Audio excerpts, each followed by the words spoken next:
ચાલો તમને 50 વર્ષ પહેલાં ફ્લેશબેકમાં લઈ જઈએ. 50 વર્ષ પહેલાં જે બે વ્યક્તિ એકબીજાને જોયા નહોતા, સમજતા નહોતા અને જાણતા નહોતા, એ બે વ્યક્તિની 50th વેડિંગ એનિવર્સરી ઉજવાય અને આપણે સૌ એના ભાગીદાર બનીએ, એ કેટલી આનંદની અને ગર્વની વાત છે, હે ને? 50 વર્ષના લગ્ન જીવન દરમિયાન આ બે વ્યક્તિએ બધા જ જોડે ખૂબ જ પ્રેમ અને લાગણીથી જોડાયા. પછી એ વ્યક્તિ કુટુંબી હોય, વ્યાપારથી હોય, ધર્મની હોય કે સામાજિક હોય, વર્ષો સુધી આવનારી પેઢી પણ આ બંને રોમેન્ટિક અને સમજુ કપલની વાત કરી એકબીજાને ઉદાહરણ આપશે. આ બંને બીજું કોઈ નહીં પણ મારા પપ્પા મમ્મી રમેશભાઈ સંઘવી અને કલ્પનાબેન સંઘવી.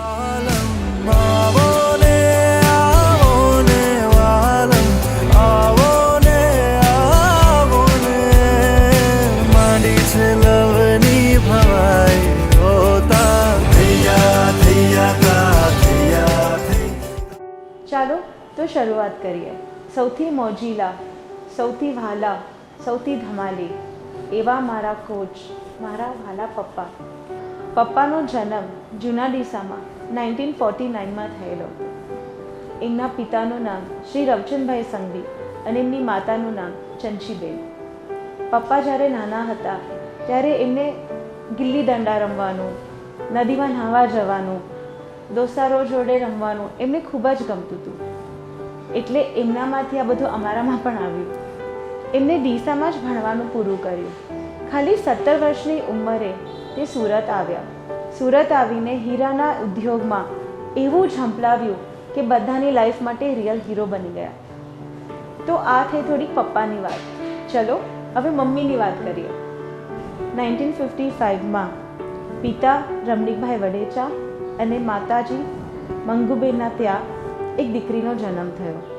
જાણે કે સાક્ષાત લક્ષ્મીનો અવતાર એવી શરમાળ મારી મમ્મી કલ્પનાબેન. મારી મમ્મીનો પરિવાર એટલે ખૂબ જ ધાર્મિક, ધર્મનો ખૂબ જ મહિમા. અમારા બા મહારાજ સાધ્વી શ્રી અરહમ રત્નાશ્રીજી મહારાજ સાહેબ અને અમારા માસી મહારાજ શ્રી જીતકર્મા શ્રીજી મહારાજ સાહેબ, એ બંનેનો અમારા પરિવાર પર ખૂબ જ ઉપકાર છે. મમ્મી ઘરમાં સૌથી મોટા અને સમજુ અને ઘરના પરફેક્ટ લીડર. એટલે જ એમના 3 ભાઈઓ અને એમની બહેનો, જેમ કે મારા મામા વિજય મામા, સૈનિક મામા, શીતલ મામા અને દીપિકા માસી, એમની સલાહ લઈને જ આગળ વધે. મમ્મી 10 વર્ષથી રસોઈ બનાવતી. આજે પણ મમ્મીના હાથની રસોઈ એટલે ચટાકેદાર. એમની એક એક વાનગીઓ એટલી સરસ હોય કે તમે આંગળા ચાટી જાઓ. જોગાનું જોગ, બંને જ ઘરમાં ખૂબ જ સરસ અને ધાર્મિક વાતાવરણ. મમ્મીને ધર્મમાં એટલો રસ, એટલી ભક્તિ કે એમને પાલીતાણામાં પણ ચતુર્માસ કર્યું. એમાં પણ એમને કંઈ બાકી નહોતું રાખ્યું. અને પપ્પાના બેન મહારાજ સાહેબ રત્નરેખાશ્રીજી મહારાજ સાહેબ. એટલે ઘરમાં ધર્મ અને ભક્તિમય વાતાવરણ એટલું સુંદર, જેમાં અમે સૌ ભક્તિના રંગમાં જોડાઈ ગયા. સમાજના મહિલા મંડળમાં મમ્મી ખૂબ જ આગળ પડતા અને ખૂબ જ એક્ટિવ છે. તેઓ ફક્ત ને ફક્ત લોકોના હિત માટે જ વિચારતા હોય છે. હવે તમને બધાને થતું હશે કે આ બંને જણા કેવી રીતે મળ્યા, કેવી રીતે ગોઠવાયું, કેવી રીતે આટલા વર્ષો સાથે હતા. ચાલો તમને બધાને બધા સવાલોના જવાબ આપી દઈએ. હવે બન્યું એવું કે પપ્પાના સૌથી મોટા ભાઈ અને મમ્મીના કાકા એ બંને ખાસ મિત્રો. એ બંને મળીને પપ્પા મમ્મીના લગ્ન સંબંધ વિશે વાતચીત કરી અને પપ્પા મમ્મીને ડાયરેક્ટ જાણ કરી દીધું કે તમારે એકબીજા જોડે સગાઈ કરવાની છે. અરે મમ્મી તો ખાલી એ વખતે માત્ર 13 જ વર્ષના. એમને તો શું ખબર સગાઈ લગ્ન એટલે શું. એ તો બાળપણ અને રમવાની ઉંમર કહેવાય. સગાઈ, લગ્ન વગેરેના શબ્દો તો ઠીક, આ શબ્દો એમને સાંભળ્યા પણ ન હતા. અને રહી વાત પપ્પાની, તો એમને સગાઈ વિશેનું એક પોસ્ટકાર્ડ મળ્યું જેમાં મમ્મીનો ફોટો પણ ન હતો. પણ મિત્રો, એમ કહેવાય છે કે પ્રેમ કરવામાં નથી આવતો, એ તો થઈ જાય છે. અને પ્રેમમાં પડાતું નથી, એ તો ઊભા રહીને રાહ જોવાની હોય છે. એટલે જ અમારા મમ્મી પપ્પાની લવ સ્ટોરી આજે 50 યર્સે પણ એટલી ને એટલી રોમેન્ટિક અને બ્યુટિફુલ છે. એ જમાનામાં મળવાની પરમિશન જ ક્યાં હતી. મમ્મીને મળવા માટે પપ્પા સુરતથી ખાસ ડીસા આવતા હતા અને ખાલી એમની એક ઝલક માટે તરસતા હતા. આવો નિર્દોષ અને નિખાલસ પ્રેમ આજે પણ એવો જ છે. આજે 50 યર્સ થયા પછી પણ એકબીજા માટે એ જ રીતની લાગણી. આ જોઈને અમારું આખું ફેમિલી ઇન્સ્પાયર થાય છે. અને પછી પરિવારના બંને સાઈડથી લોકોએ ડિસાઈડ કર્યું કે એ લોકોએ મળવું જોઈએ. પપ્પા પહેલી વાર 6 મહિના પછી મમ્મીને મળ્યા. પપ્પાના ચહેરા પર જે ખુશી હતી, મમ્મી થોડીક શરમાયેલી. એ દિવસ માટે જ્યારે પણ હું પપ્પાના મોઢાથી સાંભળું, કંઈક અલગ જ તેજ હોય છે એમના ફેસ પર. આજે પણ પપ્પા એ દિવસને એમની લાઈફનો સૌથી બ્યુટિફુલ અને સૌથી ઇમ્પોર્ટન્ટ દિવસ માને.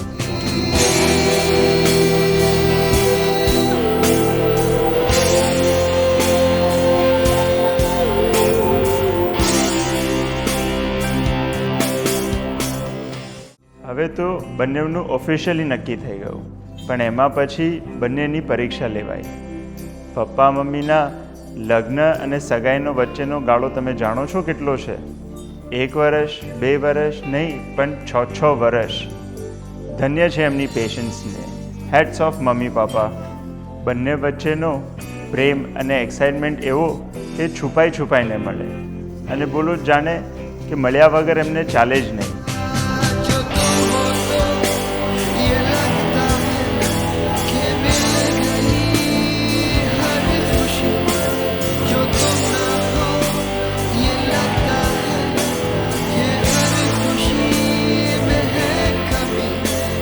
आफ्टर ऑल इंतज़ार की घड़ियाँ खत्म हुई. 1974 પપ્પા મમ્મીના ધામધૂમથી ડીસા ખાતે લગ્ન થયા અને પછી એ લોકોના જીવનનો નવો પડાવ શરૂ થયો.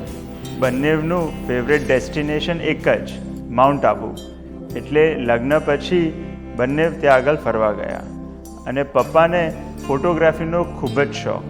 મમ્મીને ખબર પડી એટલે મસ્ત પોઝ આપે અને પપ્પા ક્લિક કરે. એમના માઉન્ટ આબુના હનીમૂનના ટ્રીપથી ફોટોગ્રાફીનો શોખ એમનો ચાલુ થયો. તો પપ્પા મમ્મીના 100 નહીં 200 નહીં પણ 20,000 ફોટોગ્રાફ્સ છે. બોલો, છે ને જોરદાર? પાછા બંને પિક્ચર જોવાના એટલા જ શોખીન. પહેલું મૂવી અનુરાગ એ બંનેએ સાથે જોયું, અને પાપા આજે પણ એની વાત અમને લોકોને કરે. સરસ મજાની લગ્ન જીવનની ગાડી દોડી રહી હતી. એવામાં જ પપ્પાએ વ્યાપાર માટે સુરત આવવાનું થયું. સુરત આવ્યા પછી પોતાના બિઝનેસ ગ્રોથમાં પાછું વળીને એમને જોયું નથી. પોતાના ભાઈઓ સાથે સેવંતીભાઈ, વસંતભાઈ, કીર્તિભાઈ અને ચંદ્રકાંતભાઈ સાથે મળીને દિવસ રાત મહેનત કરી એક નાના મૈદરપુરાના વેપારીમાંથી વર્લ્ડની સૌથી મોટી ફેક્ટરી ખોલવાથી DTC સાઇટ હોલ્ડર તરીકે નામના મેળવી. કારીગરો અને મેનેજરો સાથે કોઓર્ડિનેટ કરી ડીસાથી મોટાભાગના કર્મચારીઓને સુરત બોલાવી બિઝનેસને ખૂબ જ આગળ લઈ ગયા. शादी के बाद मम्मी पापा के साथ सूरत आ गए, जहाँ वो सारे काकाज और सारी काकीज, रमिला काकी, भारती काकी, प्रमिला काकी और देविका काकी के साथ रहे. एंड उन सबका इतना अमेजिंग बॉन्ड मैंने आज तक कहीं नहीं देखा है, जैसे कि वो सालों से बेस्ट फ्रेंड्स हैं. पापा काम में तो बहुत बिजी थे, पर उस टाइम भी वो बहुत रोमांटिक और लविंग थे. टाइम मिलते ही मम्मी को लेट नाइट ड्राइव्स पे ले जाना, मूवीज़ दिखाना और चौपाटी आइसक्रीम खिलाने ले जाते थे. और बारिश होती डूमस भजिया खाने का शौक़ तो उनको आज भी बहुत है. और यही सब उनने अपने बच्चों को भी सिखाया है. ये जो वर्क लाइफ बैलेंस उन्हें फॉलो करा है. मम्मी और पापा हमारे घर के ऐसे 2 पिलर्स हैं जिनने पूरे घर को एकदम स्ट्रॉन्ग और लविंग बनाया है. जहाँ पापा ने सबको सिखाया है इम्पोर्टेंस ऑफ हार्डवर्क और सक्सेस अचीव करने का जोश, वहीं मम्मी ने सबको सिखाया है घर में नम्रता और हम्बलनेस से रहना. और यही सब क्वालिटीज़ और रोमांस मुझे आज भी पूरे संघवी फैमिली में दिखता है. तुम हो तो गाता है दिल, तुम नहीं तो कहाँ तुम हो तो ભગવાનની અસીમ કૃપાથી અમારા ઘરે શ્વેતાથી લઈ દર્શના, જીનાલી, પૂજા, વિધિ એમ એક પછી એક બધી લક્ષ્મીજીઓ અવતરી અને એ બધા ભગવાનના પ્રતીક કહેવાયા. આટલું બાકી હતું તેમાં ભગવાનના આશીર્વાદથી ઘરે દીકરા યશનો જન્મ થયો અને ઘરમાં ખુશીનો માહોલ છવાઈ ગયો. યશના લગ્ન સોનાક્ષી સાથે થતાં પપ્પા મમ્મી બોલ્યા, કેટલા નસીબદાર આપણે, ઘરમાં ફરી એક દીકરી આવી.